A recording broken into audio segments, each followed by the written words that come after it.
बारामतीप्रमाणे राहुरी पोटनिवडणुकीचा निकाल देखील जवळपास निश्चित होता आणि अपेक्षेप्रमाणे भाजपचे अक्षय कर्डिले हे विजयी झाले।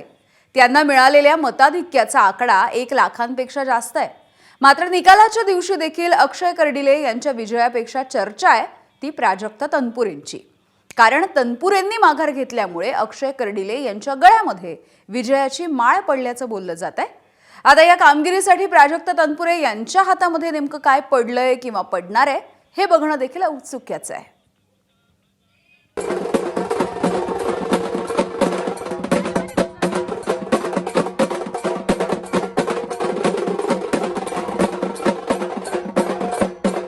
भाजपचे झेंडे, विजयाचा गुलाल आणि कार्यकर्त्यांच्या खांद्यावर विजयी उमेदवार। अहिल्यानगरच्या राहुरी विधानसभा पोटनिवडणुकीचा निकाल सांगण्यासाठी आकड्यांची गरज नाही, त्यासाठी ही दृश्यच पुरेशी आहेत। भाजप उमेदवार अक्षय कर्डिलेंना 1,12,000 मताधिक्य देत राहुरीच्या जनतेनं आपला आमदार म्हणून निवडलं। राहुरी नगर पाथर्डी विधानसभा मतदारसंघाचे भाजपचे आमदार शिवाजीराव कर्डिले यांचे ऑक्टोबर 2025 मध्ये हृदयविकाराच्या तीव्र झटक्यानं दुर्दैवी निधन झाले। त्यांच्या आकस्मिक मृत्यूनंतर राहुरी नगर पाथर्डी विधानसभा मतदारसंघात पोटनिवडणूक लागली। भाजपनं शिवाजीराव कर्डिले यांचे चिरंजीव अक्षय कर्डिले यांनाच उमेदवारी दिली। खरं तर ही निवडणूक बिनविरोध व्हावी यासाठी राज्याचे मुख्यमंत्री देवेंद्र फडणवीस यांच्यापासून ते भाजपच्या सर्वच नेत्यांनी प्रचंड प्रयत्न केले। मात्र राष्ट्रवादी शरदचंद्र पवार पक्षानं तसेच वंचित बहुजन आघाडीनं अक्षय कर्डिले यांच्या विरोधामध्ये उमेदवार दिला। शरद पवारांच्या राष्ट्रवादीचे प्राजक्त तनपुरे यांना निवडणुकीपासून दूर ठेवण्यात भाजप नेते यशस्वी ठरले आणि हाच राहुरी विधानसभा पोटनिवडणुकीचा टर्निंग पॉइंट ठरला। प्राजक्त तनपुरे निवडणुकीच्या आखाड्यात उतरले असते तर निकाल वेगळा लागला असता का? आता या जर तरला काहीच अर्थ नाहीये। ऐन निवडणुकीचा अर्ज भरण्याच्या शेवटच्या दिवशी प्राजक्त तनपुरे यांची भाजपचे प्रदेशाध्यक्ष रवींद्र चव्हाण आणि जिल्ह्याचे पालकमंत्री राधाकृष्ण विखे पाटील यांनी भेट घेतली आणि निवडणुकीचं संपूर्ण चित्रच बदललं। खरं तर मतदारसंघातील विकास कामे पूर्ण करण्याचं आश्वासन, त्याचबरोबर या निवडणुकीला भावनिक किनार असल्यानं आपण निवडणुकीतून माघार घेत असल्याचं प्राजक्त तनपुरे यांनी म्हटलं। दुसरीकडे जर प्राजक्त तनपुरे यांनी ऐनवेळेला माघारी घेतलेली होती आणि त्यामुळे कुठेतरी विजय सुखकर झालेला आहे, काय नेमकं? आता निवडणुकीमध्ये त्यांना उभा राहण्याची इच्छा होती, पण त्यांनी भावनाचा आदर केलाय, त्याबद्दल मी त्यांचे आभार व्यक्त करतो। मुख्यमंत्री देवेंद्र फडणवीस स्वतः राहुरीच्या पोटनिवडणुकीवर जातीनं लक्ष ठेवून होते।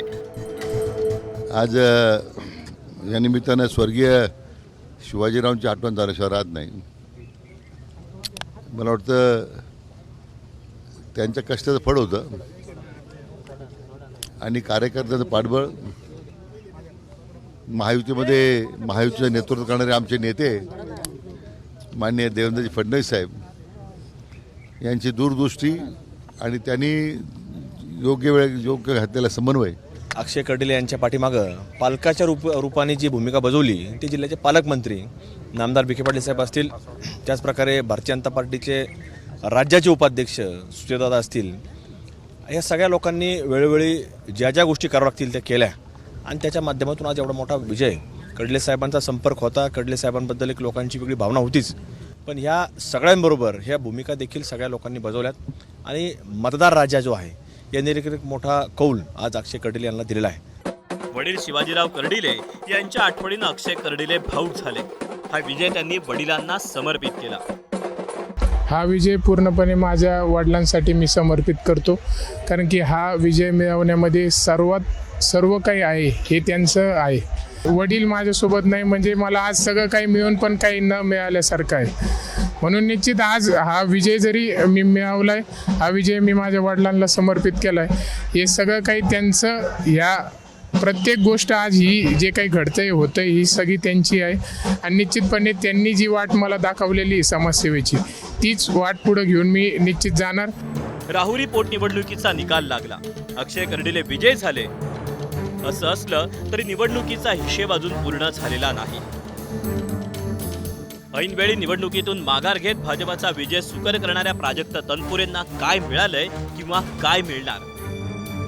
या प्रश्नाचं उत्तर जेव्हा राहुरी आणि महाराष्ट्राला समजेल तेव्हाच निवडणुकीचा खऱ्या अर्थानं निकाल लागला असं म्हणता येईल. बाकी everything is fair in love, politics and war. Sunil Bhungal, ABP Majha, Rahuri, Ahilyanagar. ABP माझा, उघडा डोळे बघा नीट.